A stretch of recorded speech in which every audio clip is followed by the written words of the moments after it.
Le plus grand organe de notre corps n'est pas l'estomac, le cerveau ou même le cœur. Non, mais la peau. Nous sommes toujours inquiets et inconfortables quand notre peau nous fait souffrir et nous faisons n'importe quoi pour mettre fin à cette douleur. Votre peau est le protecteur de votre corps. Il montre vos organes vitaux, vos muscles, vos os, vos nerfs et vos vaisseaux sanguins.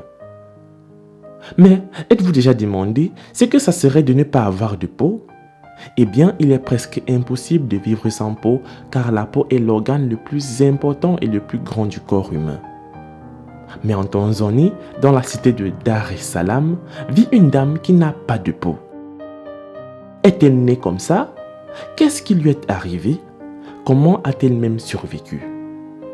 Allons à la rencontre de notre nouvelle amie, mais avant de poursuivre, voici la question du jour. Quel est l'impératif du verbe feindre à la première personne du pluriel? A. Feignant. B. Feint. C. Feigné.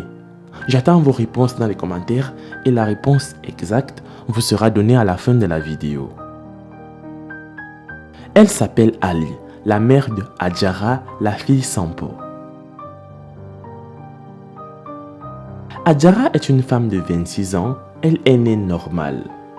Sa peau n'avait aucun problème et elle est allée à l'école tout comme les autres enfants. Mais un jour, quelque chose s'est produit. Cette chose qui allait la faire paraître inhabituelle et plus différente qu'elle ne l'a jamais été. C'était un matin ensoleillé, elle s'est réveillée et a découvert que la peau de sa tête avait complètement fané. Bizarrement, ce n'était pas un processus d'une seule nuit car sa peau avait déjà commencé à perdre des protéines vitales qui permettaient à la maintenir fermement. Selon son propre témoignage, cela a commencé par une éruption cutanée normale. C'était assez dévastateur et l'une des pires choses qui lui soit jamais arrivée. Après avoir eu cette infection, elle savait à quel point sa vie allait être horrible. Pour elle, tout est douloureux. Marcher, dormir et même manger est douloureux. Chaque fois qu'elle pense à ses premiers jours de vie, elle est choquée et commence à se demander pourquoi Dieu a permis que cela se produise. Mais c'est la vie, parfois nous l'apprécions et parfois la vie nous montre son côté sombre. D'après les statistiques, seulement une personne sur 1 million souffre de cette maladie. C'est une situation délicate qui entrave le bien-être quotidien et qui peut laisser place à des infections graves et à des cancers de la peau. Et si l'on a cette condition, on est toujours inquiet pour son espérance de vie qui diminue de jour en jour. Sans traitement, les personnes atteintes de telles infections cutanées perdent probablement la vie à l'âge de 30 ans. Car cette infection cutanée affecte tout le corps de l'intérieur comme de l'extérieur. Elle a souffert de cette maladie alors qu'elle était encore au secondaire. Elle dit qu'elle était une étudiante brillante qui aspirait à devenir journaliste. L'infection n'a cessé d'augmenter et toute sa tête a commencé à pourrir d'une façon particulière. À ce moment-là, elle était dans un pensionnat et a commencé à perdre ses cheveux. Elle avait de beaux et longs cheveux. Mais ensuite c'est arrivé et elle s'est retrouvée chauve. Les autres étudiants avaient toujours peur de s'asseoir à côté d'elle. Son état s'est aggravé au point où elle ne pouvait plus se concentrer et dormait tout le temps en classe. Cette maladie rare lui faisait passer des nuits blanches à cause d'une douleur inimaginable qu'elle ressentait jour et nuit.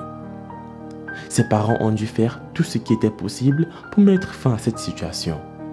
Ils l'ont emmenée dans tous les hôpitaux possibles, des hôpitaux modernes jusqu'à la médecine traditionnelle. Ils ont fait de leur mieux, mais la maladie était si rare que son traitement n'était pas possible dans tout le pays. Elle a continué à se battre dur. Elle a résisté jusqu'à la fin de ses études secondaires et a ensuite rejoint l'université. Comme elle a toujours rêvé qu'un jour elle serait journaliste professionnelle, elle était si malheureuse qu'elle n'a pas réussi à faire sa première année universitaire car son état s'est aggravé au point où ses parents ont dû l'empêcher de retourner à l'école. Hassan, son père, travaillait mais il avait besoin de beaucoup d'argent. Et enfin, grâce au soutien de bons samaritains, elle a été amenée en Inde pour y être soignée. Et pendant son court séjour en Inde, elle a été examinée et les docteurs ont dit qu'elle devait rester au moins 3 ans pour que les médecins prennent pleinement soin d'elle et lui donnent suffisamment de traitements. Cela nécessite beaucoup d'argent. Imaginez la facture d'hôpital de 3 ans plus l'hébergement de 3 ans dans un pays étranger. Eh bien, c'était possible pour quelqu'un d'une famille riche, mais pour Adjara qui vient d'une famille pauvre, ce n'était pas possible. Elle n'y a passé qu'un mois, mais sur cette période de 30 jours, elle a reçu un traitement. Et selon ses parents et elle, ils voyaient un grand changement positif. Après être revenue, elle avait des médicaments d'Inde qui protégeaient son visage et il a commencé à devenir plus clair. C'était un signe prometteur. Alors qu'elle semblait avoir des améliorations, les médicaments en provenance de l'Inde sont finis. Alors elle a essayé d'autres médicaments locaux, ce qui a rendu sa situation encore pire qu'elle ne l'avait jamais été.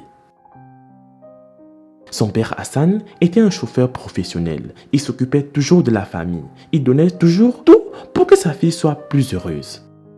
Son père a plus tard subi un accident vasculaire cérébral et un de ses bras a été paralysé. Son contrat a été résilié car il ne pouvait plus conduire à cause de la paralysie. C'était lui qui travaillait et subvenait aux besoins de la famille.